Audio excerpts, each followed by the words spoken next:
Right, let's attempt. Meursault is no random wine. It is most certainly going to leave you speechless. It is a white wine that has power, that has incredible structure, that has very strong character. It is a captivating white wine. It is unapologetically big. It's grand. It's enormous. Your first sip of Meursault is going to stay with you for a long time. It is a wine that leaves a trace in your palate and in your memory, because maybe it's not even a wine, maybe it's just an experience. The whole area of Meursault is actually not that big. It's 400 hectares. So the whole place, like it's a village in a world's most prestigious wine region, Burgundy. So it's a village that is basically dedicated to white wine, to this one grape variety, Chardonnay. They do make red wine there, which is Pinot Noir grape variety, but it's only like 13 hectares that is dedicated to Pinot Noir. So it's a Chardonnay paradise.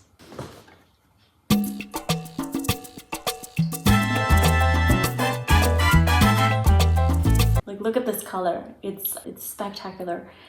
Ooh.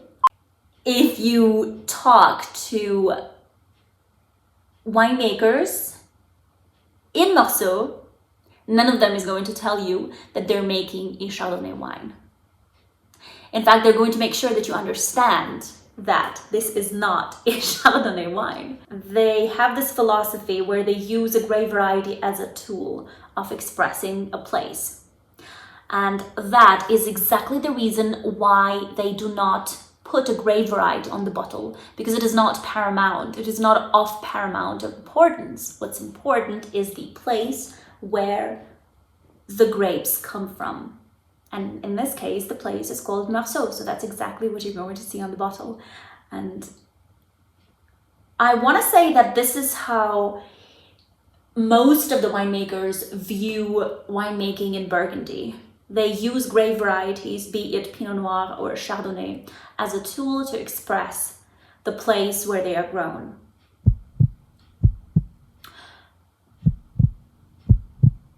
So, like, when you think about place, what is the first thing that really comes to your mind? For me, it is soils, right? Especially when we talk about the wine. Now, the thing is that the soils in Meursault are extremely diverse. There was this one super crazy dude that came up with this idea to very precisely, meticulously measure all types of soils, not only in Meursault, but also in the whole of Burgundy. And that's what he did in 1855, if I'm not mistaken. And so now we have these meticulously measured parcels. Insane. Absolutely insane. That's a lot of work. Impressive. Wow. They look like a patchwork. Literally, it looks like a quilt.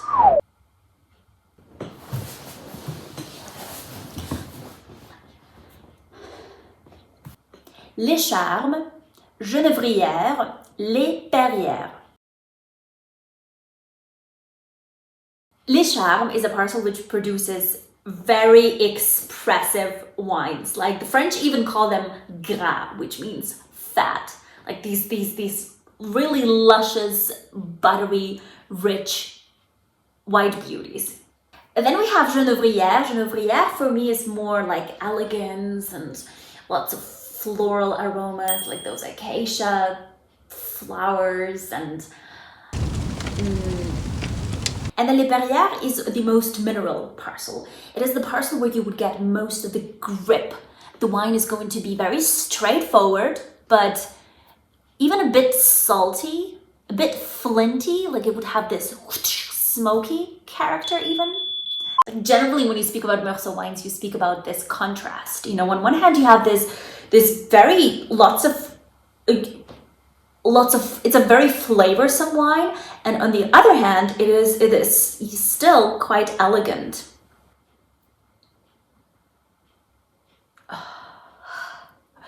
For me, it's more tropical fruits. It's pineapple, it's apricot, ripe pear, even that maybe like a caramelized pear.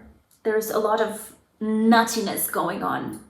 Hazelnut, lightly roasted hazelnut, a bit of almond that is already turning into this marzipan flavor. So light sweetness already makes me think of acacia, even light honey notes. And that's what I mean with richness. I mean, this is just instantly, it's almost like as if it was perfumed.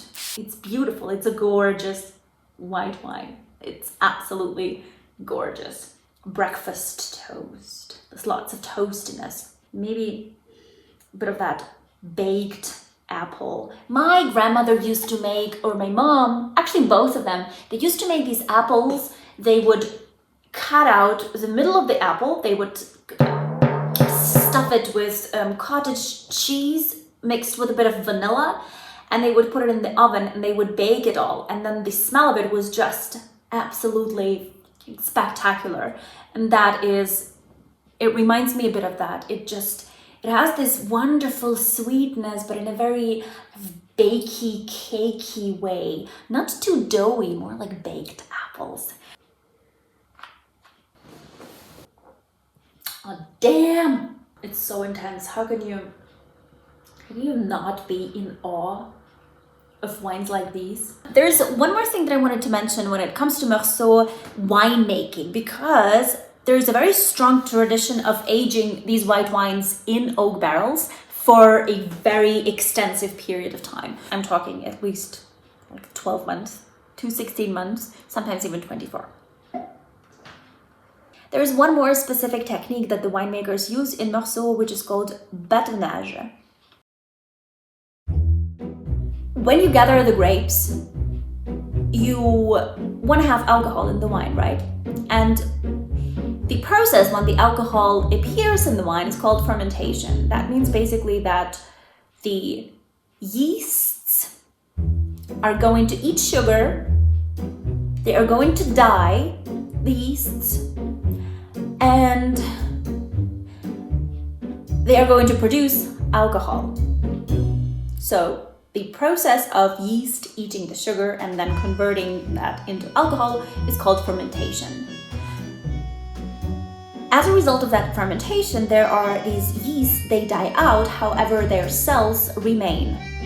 So what the winemaker can do later on, he can leave the wine on those dead yeast cells that are called lees, in contact with them for as much as he wants. And then there is one extra step that he can do. He can interfere and start steering the wine. So imagine these dead yeast cells, although they are dead, they still have a certain impact on the wine, or they still can have a certain impact on the wine.